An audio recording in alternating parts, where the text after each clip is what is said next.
सतगुरुदेव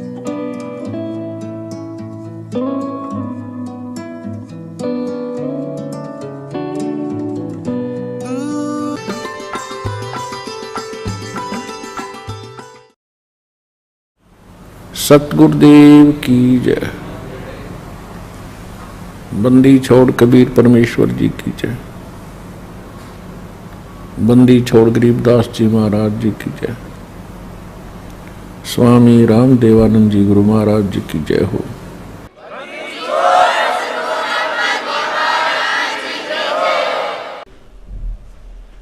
किस परमात्मा की कितनी औकात है, कितनी अक्षमता है।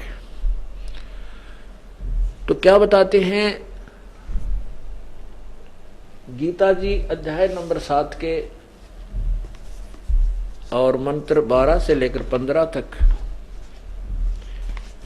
ये पढ़िएगा।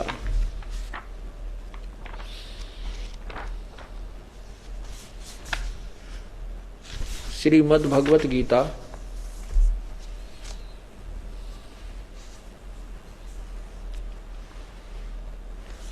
और इसके ये श्लोक नंबर 7, अध्याय नंबर 7 और ये है श्लोक नंबर 12। इसमें क्या लिखा है कि और भी जो सतगुण से उत्पन्न होने वाले भाव हैं और जो रजगुण से तथा तमगुण से होने वाले भाव हैं, उन सबको मुझसे ही होने वाले ऐसा जान, परंतु उनमें मैं और वे मुझ में नहीं हैं। फिर क्या बताया 13वें में लिखा है कि सत ये गुणमयी गुणों के कार्य रूप सात्विक, राजस और तामस, इन तीनों प्रकार के भावों से ये सारा संसार प्राणी समुदाय मोहित हो रहा है। इन तीनों गुणों से परे मुझ अविनाशी को नहीं जानता। अब वैसे तो इसका अर्थ ये है कि गीता ज्ञान दाता ये कह रहा है कि ये सारा प्राणी समुदाय केवल ब्रह्मा विष्णु महेश तक ही सीमित है, इनसे परे मुझे और उस अविनाशी परमात्मा को नहीं जानता। इसका शब्दार्थ ये है गीता अध्याय नंबर 7 के श्लोक 16 का। तो कहने का भाव ये गीता ज्ञान दाता अर्थात ब्रह्म कह रहा है कि ये जो भी भक्त श्रद्धालु मनुष्य हैं, ये केवल ब्रह्मा विष्णु महेश की ही पूजा करते हैं और जिस कारण से ये अक्षणिक सुख को प्राप्त करके तुरंत ही 84 लाख योनियों में कष्ट भोगते रहते हैं। ये मुझे और उस अविनाशी को नहीं जानते। आगे क्या कहता है 14 में लिखा है, क्योंकि अध्याय नंबर 7 का और ये 14 श्लोक है, क्योंकि यह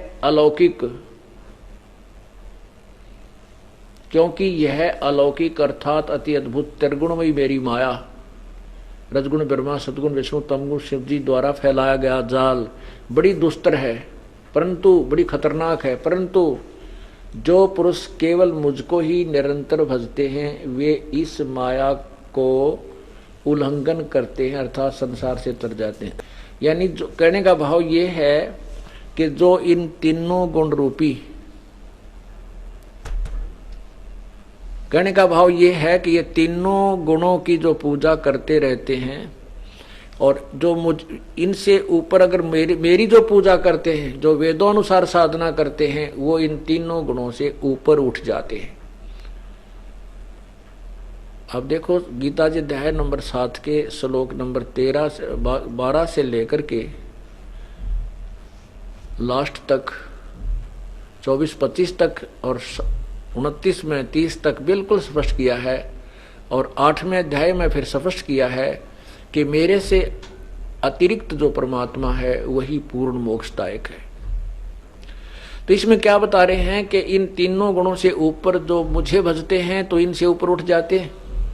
आगे क्या बताया है कि जिनका ज्ञान इन त्रिगुणमयी माया द्वारा हरा जा चुका है, जो रजगुण ब्रह्मा सतगुण विष्णु तमगुण शिव जी, इनसे ऊपर किसी देव को नहीं मानते ना पूजते, वो राक्षस स्वभाव को धारण किए हुए वो कहने से भी नहीं मानते, समझाए से भी नहीं मानते, आंखों देख कर भी नहीं मानते। वो राक्षस स्वभाव को धारण किए हुए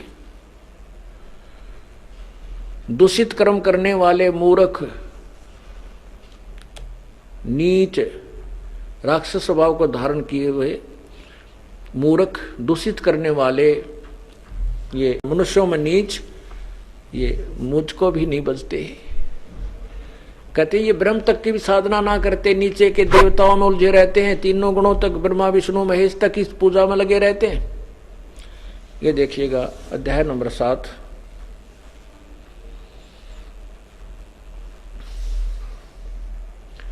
और ये मंत्र 15। माया के द्वारा, उसी त्रिगुणमयी माया जो यहां लिखा नहीं है, क्योंकि यह अलौकिक अर्थात अति अद्भुत त्रिगुणमयी मेरी माया, यही कह, इसी का यहां प्रमाण है कि माया के द्वारा रजगुण ब्रह्मा, सतगुण विष्णु, तमगुण शिवजी रूपी त्रिगुणमयी माया द्वारा जिनका ज्ञान हरा जा चुका है, ऐसे आसुर स्वभाव को धारण किए हुए, आसुर माने राक्षस, मनुष्यों में नीच और दूषित कर्म करने वाले मूर्ख मूढ़ लोग मुझको नहीं भजते। अब यहां प्रसंग ये था, परमात्मा क्या बताते हैं, ज्ञानी सुने सो हृदय लगाई, ये मूढ़ सुने तो गम न पाई। अब उनके ऊपर संकेत है कबीर परमात्मा का, जो गीता जी भी उनको मूर्ख राक्षस स्वभाव को धारण किए हुए मनुष्यों में नीच दूषित कर्म करने वाले मूर्ख, उनके लिए बताते हैं परमात्मा कि ज्ञानी सुने सो हृदय लगाई, ये मूर्ख सुने तो गम ना पाई। क्योंकि ये इन्हीं भगवानों में इतने रंग चुके होते हैं कि आंखों देख कर भी इनको त्यागने को तैयार नहीं, इसलिए और फिर क्या करते हैं, मारने मरने को तैयार हो जाते हैं। तो ये राक्षसों के कर्म होते हैं जो सत्य को ना स्वीकार करके और मारने मरने पर उतारू हो जाते हैं, वो राक्षस होते हैं, साधु नहीं होते। ज्ञानी सुने सो हृदय लगाई, मूर्ख सुने तो गम न पाई। गम माने समझ नहीं सकता, इस भेद को नहीं ग्रहण करते। क्या बताने जा रहे हैं कि मैं जो बताने जा रहा हूं इसको विद्वान पुरुष तो स्वीकार कर लेंगे, लेकिन 7वें अध्याय के गीता जी के 7वें अध्याय से के 12 से लेकर 15 तक में वर्णित जो व्यक्ति हैं वो नहीं समझ पाएंगे। क्या बताना चाहते हैं, माँ अष्टंगी पिता निरंजन, ये जम दारुण वंशन अंजन। इस ब्रह्मा विष्णु महेश की, रजगुण ब्रह्मा की, सतगुण विष्णु की, तमगुण शिवजी की के माता तो है, माता पिता कौन है, दुर्गा इनकी माता है, और ज्योति निरंजन ये सदा शिव काल ब्रह्म महाविष्णु जिसको कहते हैं, ये इनका पिता है। माँ अष्टंगी पिता निरंजन, ये जम दारुण वंशन अंजन। ये तीनों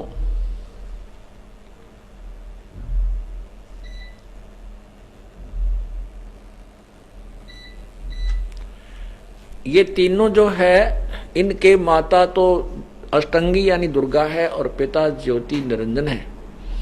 और यही ये दारुण माने दुस्तर, ये खतरनाक इन्हीं के वंश हैं। रजगुण ब्रह्मा, सतगुण विष्णु, तमगुण शिव जी, ये दुर्गा और विष्णु के, दुर्गा और शिव के ही, इसके ज्योति निरंजन अर्थात ब्रह्म के ही वंश हैं, इन्हीं के पुत्र हैं। ये खतरनाक है और वही गीता जी बता रही है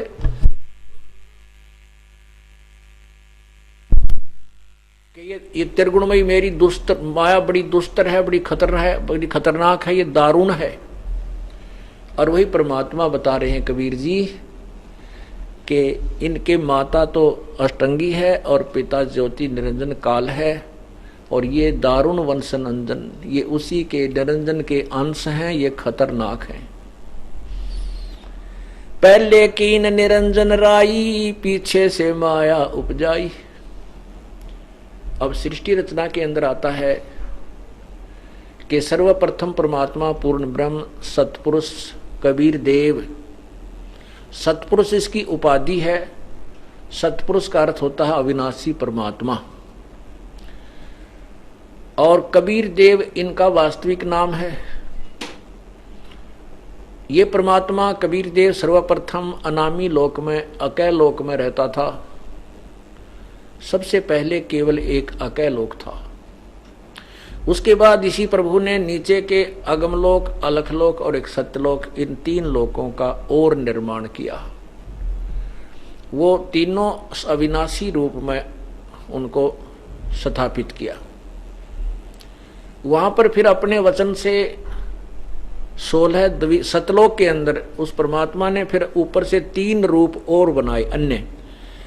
वो अगमलोक में अगम पुरुष रूप में विराजमान हुए, अलखलोक में अलख पुरुष नाम से विराजमान हुए, और सतलोक में ये सतपुरुष नाम से विराजमान हुए। सतलोक के अंदर इन्होंने फिर अन्य कंस्ट्रक्शन की। अपनी समझ शक्ति से 16 द्वीप बनाए। उसके बाद इन्होंने 16 शब्दों से 16 पुत्रों की उत्पत्ति की। प्रत्येक पुत्र को एक एक द्वीप में रहने का आदेश दिया। कुछ दिनों के उपरांत परमात्मा ने अपने पुत्र अचिंत से कहा कि आप सतलोक की अन्य रचना कीजिए।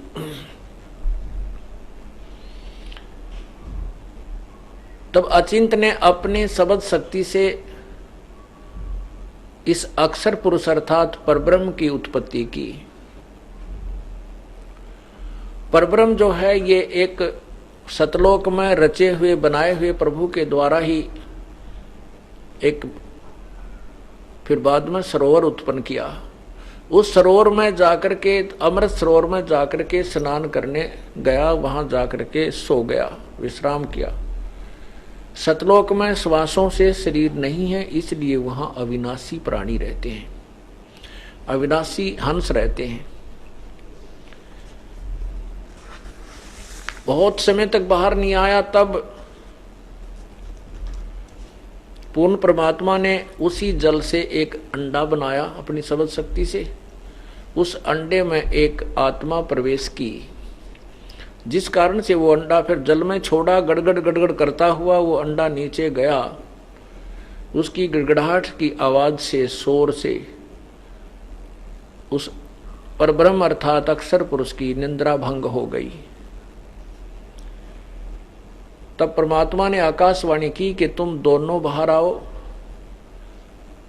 अक्षर पुरुष ने अपनी निंद्रा भंग होने के कारण दुखी होकर, कुपित होकर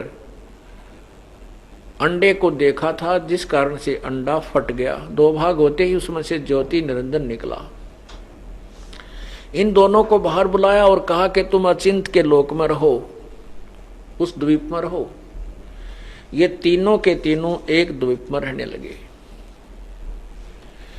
उसके बाद परमात्मा ने अचिंत से आगे सृष्टि करने की शक्ति वापस ली और स्वयं हम हंस आत्माओं की अपने वचन से, अपने ही शरीर से सबकी उत्पत्ति की।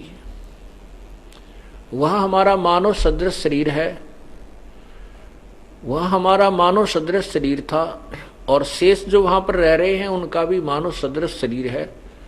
उनका शरीर असनाविरम अकायम शुक्रम अकायम, वो बिना स्नायवी का, बिना नाड़ी नूड़ी का बना हुआ है। और वहां हमारे शरीर का जो चमक है, नूर है, जो शोभा है, वो 16 सूर्य जितने, प्रकाश जितनी है, इतनी चमक है हमारे शरीर। उस वहाँ के रहने वाले जो आत्माएं हैं, जो हंस हैं, जो वहाँ रहते हैं, उनकी इतनी। तो हमारी भी ऐसे ही हमारा शरीर था। कुछ समय उपरांत इस ज्योति निरंजन, इस निरंजन ने सोचा कि मैं अलग से स्थान प्राप्त करूं। ये स्थान हमारे लिए कम है। हम 3 एक द्वीप में रहते हैं और हमारे अन्य जो पहले उत्पन्न 16 भाई, जो 15 हैं वो एक एक द्वीप में रह रहे हैं। इसलिए इसने एक पैर पे खड़ा होकर के 70 युग तक तप किया। जब ये तप कर रहा था तो हम सभी इसके ऊपर उस तप को देखकर, इसकी उस एक्टिंग को देख करके हम प्रभावित हो गए। हम इतने प्रभावित हो गए कि हम हृदय से इसको चाहने लगे, किसको? ज्योति निरंजन, इस काल को। और हम अपने उस सुखदायी भगवान को भूल गए। उस सुखदायी जिसने वहां सब सुख दिया हुआ था, कोई कष्ट नहीं था, कोई रोग नहीं था, कोई भूख प्यास अकाल मृत्यु नहीं थी। हम उस भगवान को छोड़ करके इस काल के ऊपर आसक्त हो गए, हृदय से चाहने लगे। परमात्मा ने रह रहकर आकाशवाणी की, बहुत बार समझाया कि तुम इस ज्योति निरंजन की क्रिया को मत देखो, तुम मस्त रहो। लेकिन हम ऊपर से तो सावधान हुए, पर अंदर से उसकी चाह नहीं गई। ये एक नियम है कि जहां आशा ता बासा हुई। जब 70 युग तप इसने किया तो प्रभु ने पूछा, परमेश्वर कबीर जी ने पूछा कि क्या चाहता ज्योति निरंजन? तब इसने कहा, पिताजी मुझे ये स्थान कम है, अलग स्थान दे दो। परमेश्वर कबीर देव ने कहा कि तेरे 70 युग के तप के बदले में मैं तुझे 21 ब्रह्मांड देता हूं। जैसे कोई साहूकार पिता अपने पुत्र को 21 प्लाट दे दे कि ये तेरे हिस्से के हैं, ये ले लीजिए। केवल खाली जमीन, खाली प्लाट। तब इसने सोचा कि इसमें कुछ कंस्ट्रक्शन भी होनी चाहिए, वो मटेरियल भी मुझे प्राप्त करना है पिताजी से। 70 युग तप फिर किया। जब 70 युग तप इसने किया तो प्रभु ने पूछा कि क्या चाहता है? इसने बताया कि मुझे कुछ कंस्ट्रक्शन मटेरियल दीजिए, रचना की सामग्री दीजिए। परमात्मा ने इसको 3 गुण 5 तत्व प्रदान कर दिए कि ले खेल बेटा खिलौनों से।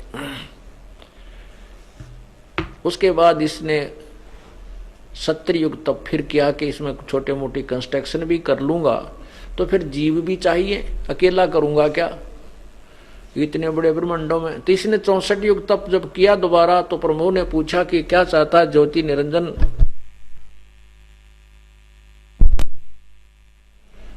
तूने जो मांगा था वो मैंने दे दिया है, अब और क्या चाहता है? तब इसने कहा कि प्रभु मुझे कुछ आत्मा दे दो, मेरा अकेले का दिल नहीं लग रहा। तो प्रभु ने कहा कि देख भाई, ये आत्मा मेरा अंश है, ये मेरे बच्चे हैं, मेरे शरीर से निकले हैं, मेरे द्वारा उत्पन्न हैं। इनको मैं नहीं दे सकता किसी भी कॉस्ट पे, किसी भी कीमत पर, किसी भी तप जप के बदले में ये नहीं मिलेंगे। और मांग, तुझे क्या मांगना है? हाँ, एक बात है, यदि कोई सब इच्छा से तेरे साथ जाना चाहता है यहां से कोई आत्मा, उसको आप वो जा सकता है, मैं उसको आगे दे दूंगा। अब परमात्मा को पता था कि हम पतिव्रता पद से गिर गए हैं, हम व्यभिचारी हो गए हैं। एक परमात्मा को न चाह करके हम अपने भगवान को अपने पति से हृदय हटा करके हमने इस नकली पति यानी काल के अंदर आस्था उत्पन्न कर ली थी। उन आत्माओं को से परमात्मा परिचित था, जो बार बार कहने पर, सावधान करने पर भी वो नहीं माने थे। उनमें से हम हैं जो आज इस काल के जाल में कितने पीड़ित हैं।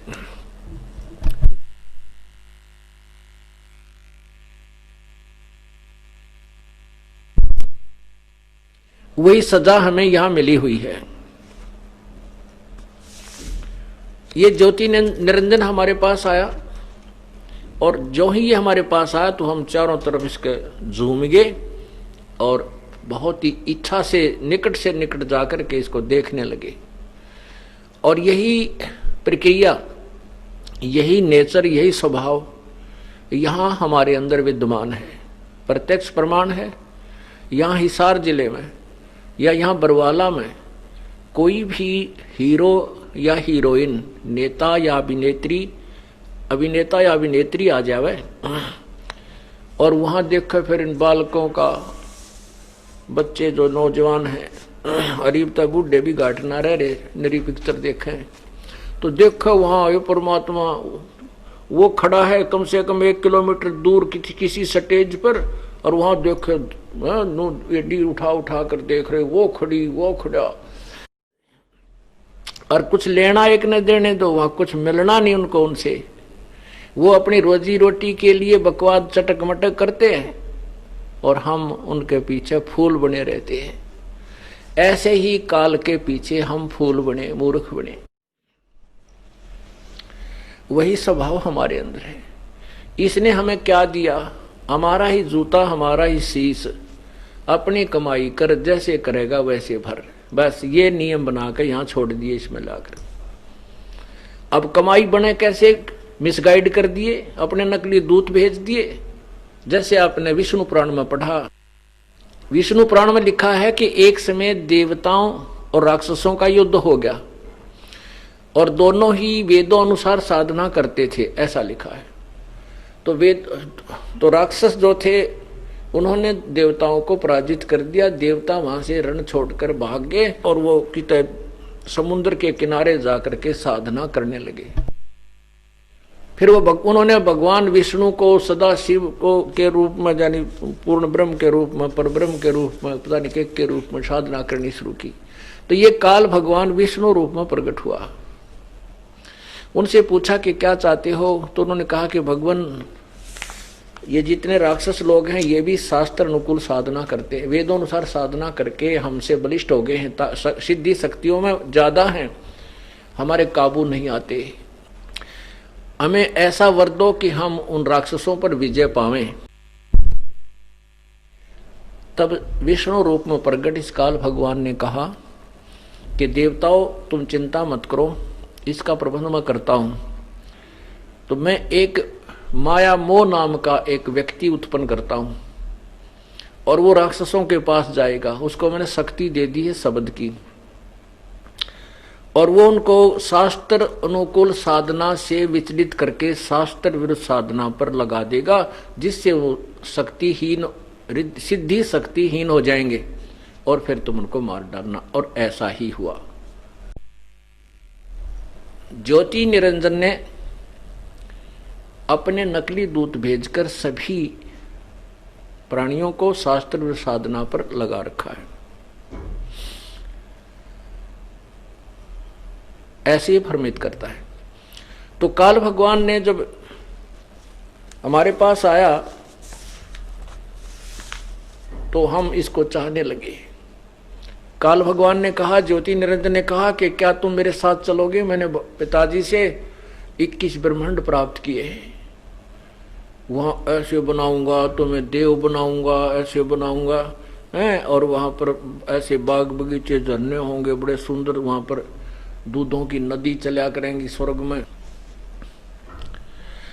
हम सभी आत्माएं जो यहाँ फंसी हैं काल के जाल में, हमने कहा कि यदि हमें पिताजी आज्ञा दे देंगे हम आपके साथ चलने को तैयार हैं। ज्योति निरंजन ने फिर प्रार्थना की कि हे प्रभु, कुछ आत्माएं मेरे साथ जाने को तैयार हैं, आपकी आज्ञा की प्रतीक्षा है। परमात्मा ने कहा कि भी मेरे सामने वो दें तो मैं उनको तेरे साथ भेज दूंगा। पूर्ण परमात्मा और ज्योति निरंजन हमारे पास आए। प्रभु ने हमसे पूछा, पूर्ण परमात्मा सतपुरुष कबीर देव ने पूछा कि कौन कौन आत्मा है जो इसके साथ जाना चाहता है, अपनी स्वीकृति प्रदान करें। अब परमात्मा से तो हम कह रहे थे कि हम नहीं चाहते इसको, हम सावधान हो जाते थे, अंदर से चाह रहे थे, अब कैसे बोले, शर्म के मारे नीची गर्दन कर ली। कोई नहीं बोला, बहुत समय तक वहां सन्नाटा छा रहा। तो प्रभु ने कहा कि ज्योति निरंजन, तू तो कह रहा था कि बहुत सी आत्मा मेरे साथ जाने को तैयार हैं, ये कोई भी नहीं बोल रहा है।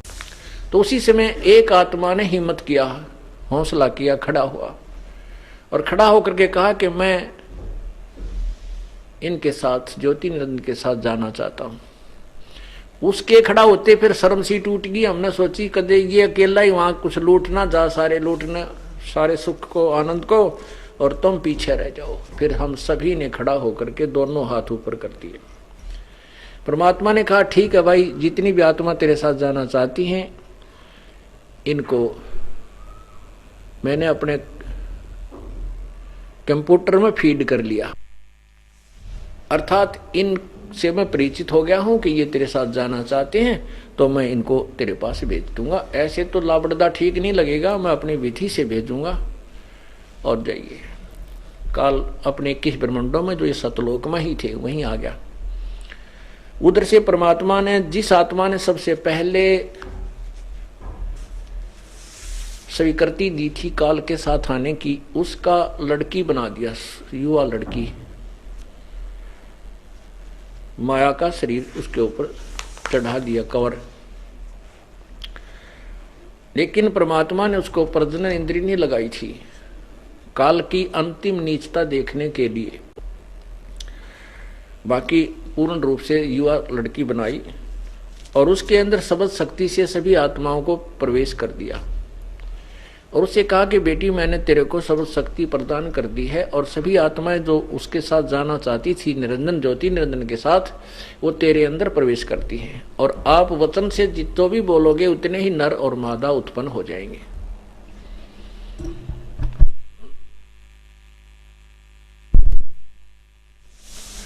अपने पुत्र सहजदास से कहा कि आप इस लड़की को ज्योति निरंजन के पास छोड़ आओ और उनको बताना कि मैंने इसको शब्द शक्ति दे दी है, सभी आत्मा इसके अंदर प्रवेश कर दी हैं और ये अपने वचन से तो जितने जीव कहेगा ये उत्पन्न कर देगी। ऐसा ही सहजदास ने किया और लड़की को वहां छोड़ा, उसको बता दिया। अब लड़की युवती थी, युवा होने के कारण उसका रूप रंग निखरा हुआ था। ज्योति निरंजन के मन में दुष्टता उत्पन्न हुई और पुण्यात्माओं, यही दुर्भावना, ऐसी ही ये बैड नेचर, बुरा स्वभाव यहां भी विद्यमान है। आप देखते हो बहन बेटियां अकेली कहीं नहीं जा सकती, क्योंकि राक्षस स्वभाव के उसी से प्रेरित लोग ना जाने क्या दुष्कर्म कहां कर डाले। ये उस वहीं से काल के मन के अंदर जो दुर्भावना थी वह सब प्राणियों में विद्यमान हो गई है, क्योंकि यथा राजा तथा प्रजा बन जाती है। तो लड़की ने इसके अभाव को देखा और इसने हद से पार कर ली।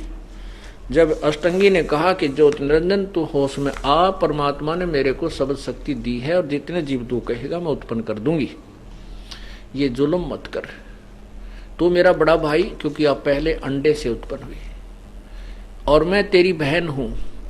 बहन भाई के साथ ऐसा जुल्म करता है ये पाप का भागी बन जाएगा। ज्योति निरंजन में काम वासना इतनी प्रभावित होगी, ये रजोगुण इतना प्रभावित हो गया कि इसने कुछ नहीं सुना और चाहा कि मैं इस लड़की को आलिंगन बंद करूं। उसी समय उस लड़की ने सूक्ष्म रूप बनाया और जो ही उसने अभद्र ढंग से मुंह खोला हुआ था हवस के कारण, उसके मुख के माध्यम से पेट में प्रवेश किया और वहां जाकर के प्रभु परमात्मा कबीर देव से प्रार्थना की, है पिताजी मेरे साथ ऐसे ऐसे इसने बदतमीजी की। परमात्मा ने पता था कि तुमने इसे लड्डू देगा, यू एक बार जाओ इसके साथ, लेकिन हम मान नहीं रहे थे। हम अपनी जिद पर इतने हो जाते हैं नालायकी के कारण और फिर बहुत ज्यादा कष्ट उठाते हैं। एक लड़की, ये दास जब सर्विस करता था तो वहां वो मजदूरी करने आई हुई थी और रो रही बुरी तरह। दो बच्चे उसके वहीं खेल रहे वहां पर, एक को तो उसने कपड़ा सा बांध के वृक्ष के लटका रखा और एक वो मिट्टी में पड़ा रो रहा और वो भी रोए। जब उससे पूछा बहन क्यों रो रही है, क्या बात है, तब उसने सारी कहानी बताई कि मैं अपने पैर पे आप कवाड़ा मार के आई हूं। कारण बताया कि मैं एक अच्छे घर की लड़की थी और जो मेरा पति है वो वहां सर्वेंट था, नौकरी करता था और हम फिल्म देखा करते। फिल्म में कोई किसी तो ब्याह करवा ले है, कोई किसी तो बस प्रेम कर लेते हैं। तो वो देख करके मैं भी प्रेरित होगी, नादान बुद्धि थी और मैंने इसके साथ शादी कर ली। मेरे पिताजी बहुत नटे, आखिरी सांस तक उसने यहाँ तक भी कह दिया, हमारे माता पिता ने सारी कुछ समझाई, बेटी तो बहुत दुख पाओगी, तो भावनावश बह रही है इस नालायक के कारण, तेरा ब्याह करना हम कर देंगे कि तो अच्छी तरह करेंगे बेटा, शादी करवानी है तो हम कौन से नहीं करेंगे। लेकिन मैंने अपने पिता और माता की कोई बात नहीं सुनी, इसके साथ मैं फरार होगी। हमने कोर्ट में शादी कर ली। अब ना तो माता पिता आते, कति कट ऑफ कर लिया उन्होंने और ये शराब पीता है, मैं मजदूरी करती हूं और समय पर रोटी नहीं मिलती। नो कह कवा फिर फूट फूट कर रोने लगी कि अब क्या इलाज इस बात का। तो वही दशा हमारी हुई। हम अपने पिता की उस बड़ी थाली को लात मारे, जहां हर चीज विद्यमान थी, बगैर काम किए वहां मिलता था, बड़ा भंडारा था उस भगवान का, और वहां बिना परिश्रम के हमें सब कुछ आनंद ही आनंद था। और इस काल के साथ हम मना करते करते अपनी ही सोच से सोचकर इसके साथ आ गए, तो इसने हमारे को ये टिंडे दिए जो युवा हमने पता है, कोई गधा बना रखा है, कोई गधी बना रखी, कोई कुतिया, कोई कुत्ता, कोई सूर, कोई कैंसर से पीड़ित है, किसी के कोई बीमारी है, किसी का बेटा मर गया, किसी की बेटी विधवा, और हाहाकार आग लगा रखी है पूरे 21 ब्रह्मांड में।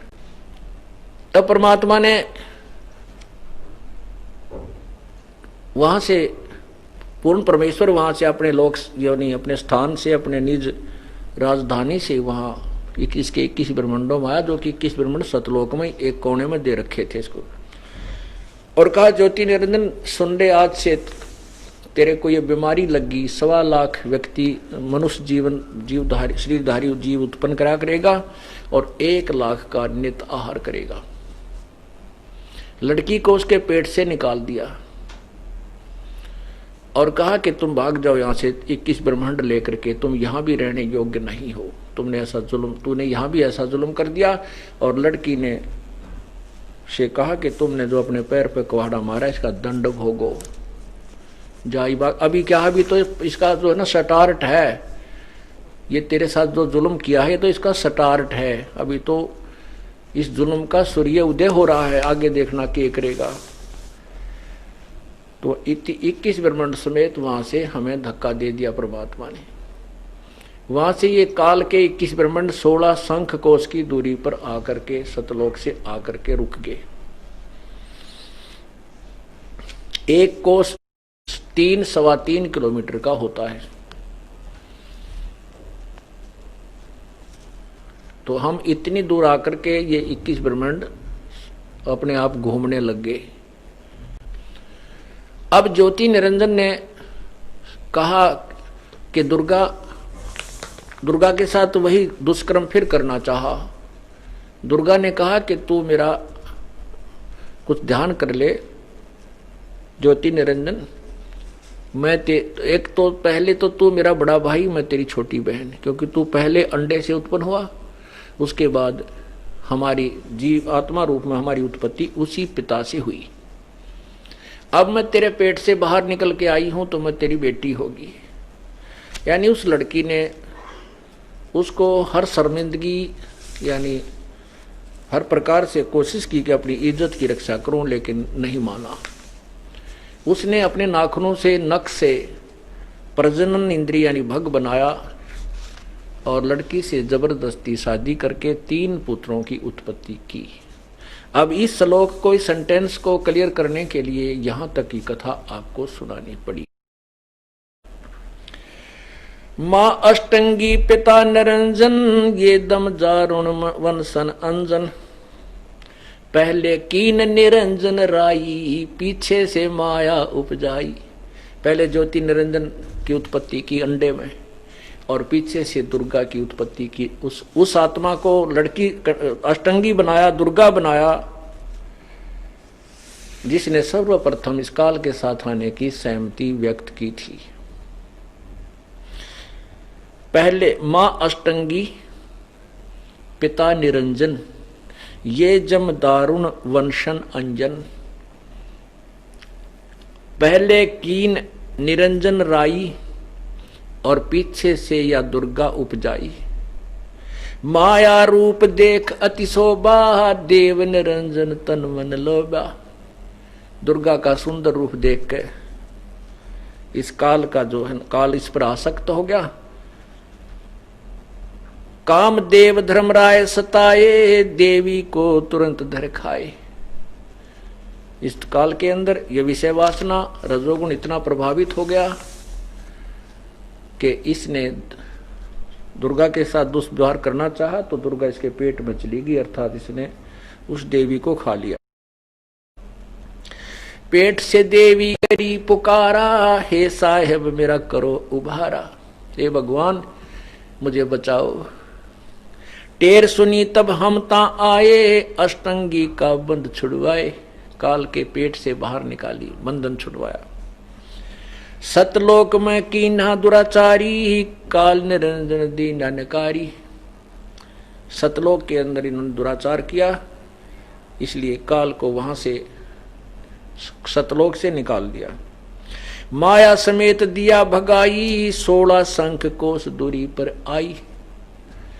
परमात्मा यहां आए जब कहा था कि 16 शंख पर हमरा तकिया गगन मंडल के जिंदा, हुक्म हिसाबी हम चल आए काटन यम का फंदा। 16 शंख पर हमरा तकिया, तकिया माने हमारा स्थान, सर्वोच्च स्थान। तकिया सिरहाना लगाते हैं ना हम, इसलिए तकिया। सर्वोच्च स्थान पर हमारा वो तकिया, यानी सबसे ऊंचे स्थान को कहते हैं, वहां हमारा तकिया है। 16 शंख कोस पर हमारा तकिया, गगन मंडल के जिंदा, हुक्म हिसाबी हम चल आए काटन काल का फंदा।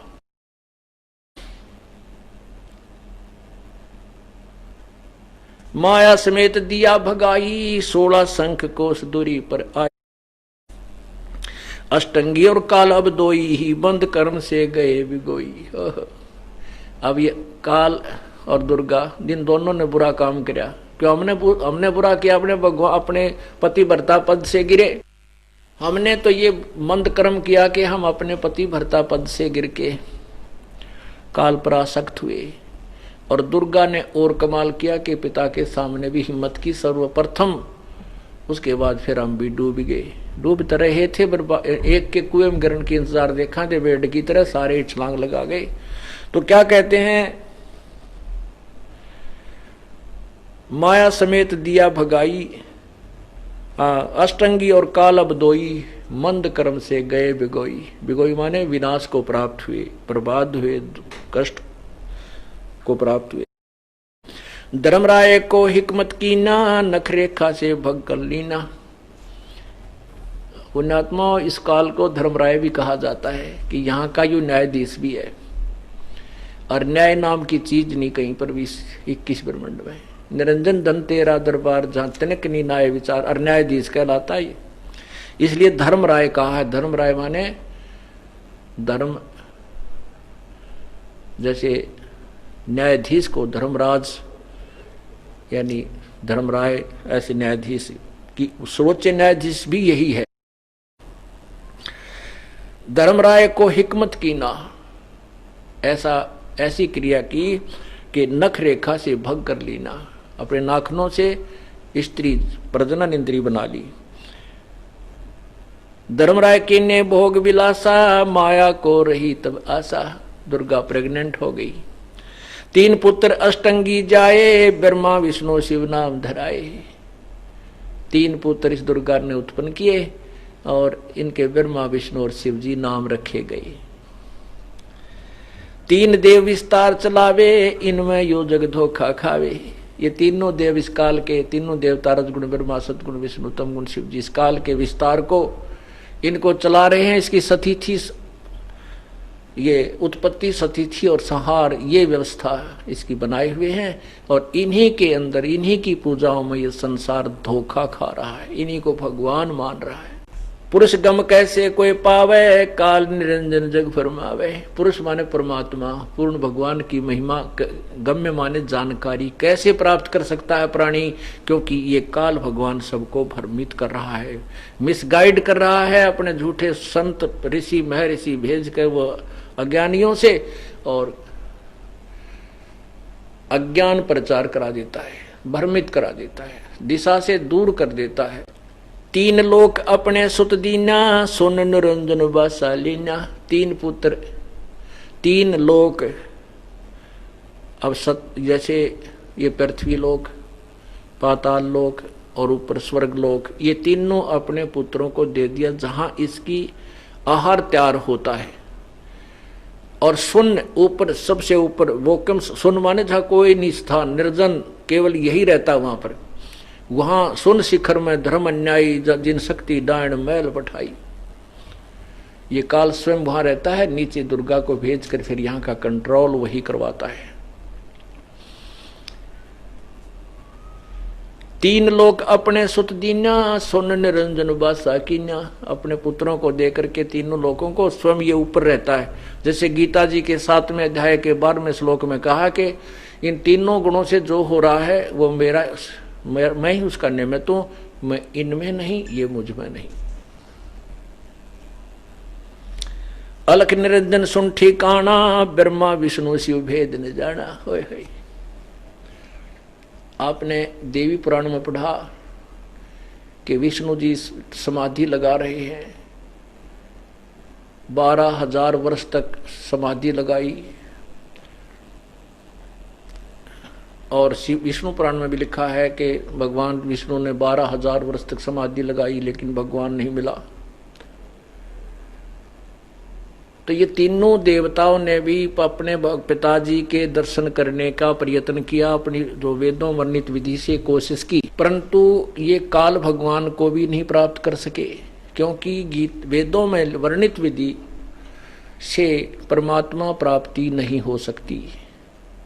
उससे सिद्धियां आ जाती हैं, स्वर्ग महास्वर्ग आदि की प्राप्ति हो सकती है, देवपद प्राप्त हो सकता है, जन्म मृत्यु समाप्त नहीं हो सकता, और परमात्मा के दर्शन साक्षात्कार नहीं कर सकता। श्रीमद् भगवत गीता जी अध्याय नंबर 11 के श्लोक 47-48 में कहा कि मैंने जो ये विराट रूप दिखाया है, ये मेरा वास्तविक रूप है, ये मेरा काल रूप है, और इस मेरी प्राप्ति अर्थात मेरे इस रूप के दर्शन, उसकी प्राप्ति न वेदों में वर्णित विधि से, न किसी क्रिया से, न जप से, न तप से किसी प्रकार भी नहीं हो सकती। इति सिद्धम, वेदों में वर्णित विधि से भी मुझे यानी परमात्मा प्राप्ति नहीं है। इन्होंने वेदों का ओम मंत्र और काल के द्वारा प्रेरित किया गया तपो तपो तप करो ये भ्रमित ज्ञान दोनों को मिलाकर के साधनाएं शुरू की। इनमें सिद्धियां आ गई। जैसे लोक रचन एक सिद्धि है, वो ब्रह्मा को दीन एक ब्रह्मा को देती, मनुष्यों के शरीर रचान की यानी प्रेरणा करने की, ये रजोगुण प्रधान इसको कर दिया।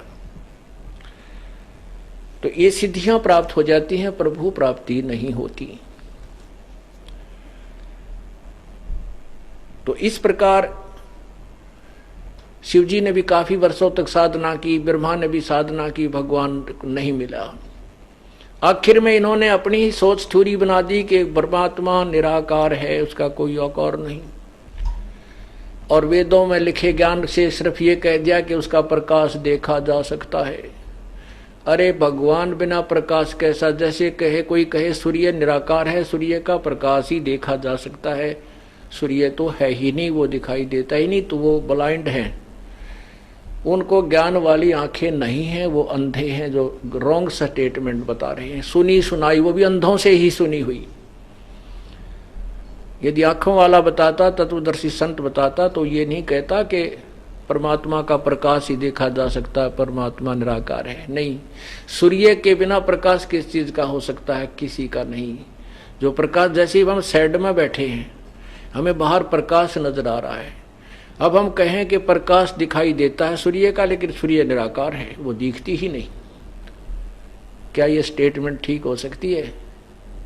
ये तो सही है कि प्रकाश दिखाई दे रहा है, लेकिन है किसका? वो सूर्य का ही है, जो शेड से बाहर नजर आ रहा है, शेड के अंदर भी चमक रहा है, रिफ्लेक्शन होकर आ रहा है। तो इस प्रकार इन अज्ञानी ऋषियों ने, महर्षियों ने परमात्मा की परिभाषा को ही बदल डाला, अपनी सोच के, अपने ही जो अनुभव के शास्त्र बना डाले।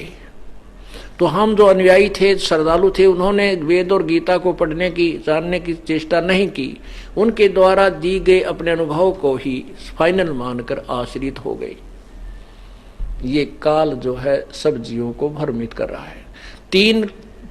तीन देव जो उसको ध्यावे, निरंजन का वो पार न पावे। और तो कौन ढूंढ पा सकता है? ब्रह्मा विष्णु में इसको नहीं मिला। वो अलख निरंजन बड़ा बटपारा, तीन लोक जीव कीन आहारा।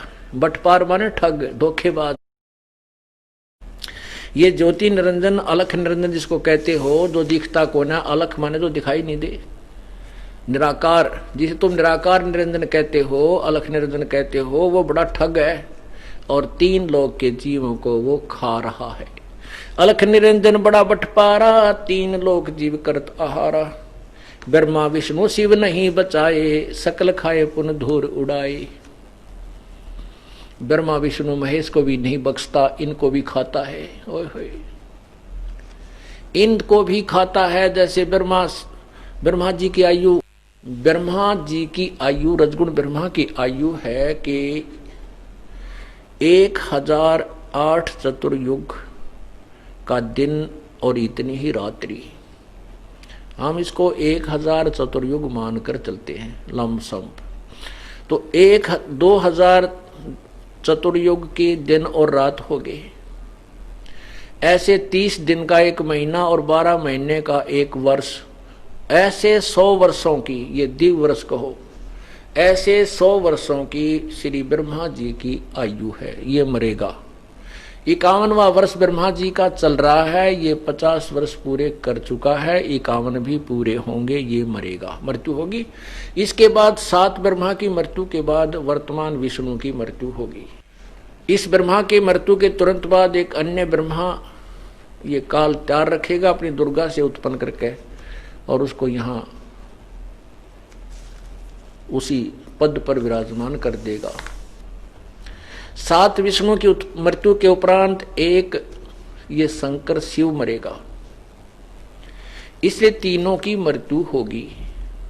ऐसे 70,000 शिव जब मर लेंगे, इस एक ब्रह्मांड का विनाश होगा और ये काल भी मरेगा, वो 21वें ब्रह्मांड में जो रहता है। और ये एक युग होगा परब्रह्म का।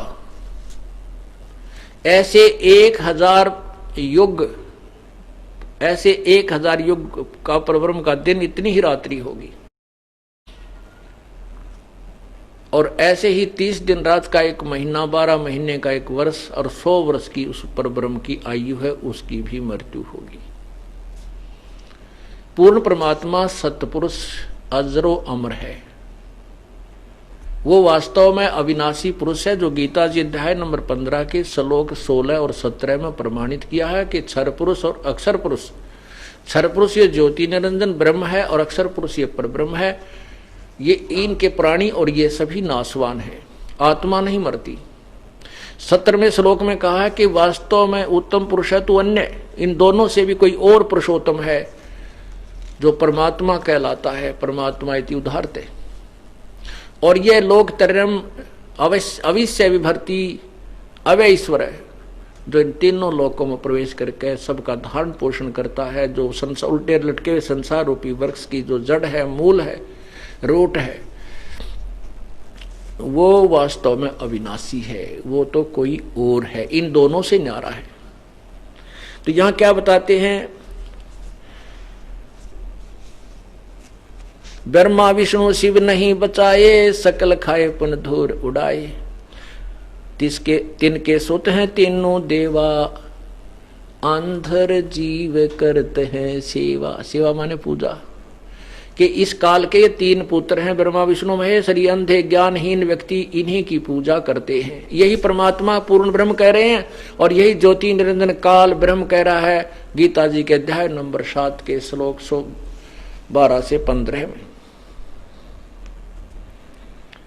अकाल पुरुष का हो नहीं चिन्या, काल पाए सभी गैलीन्या।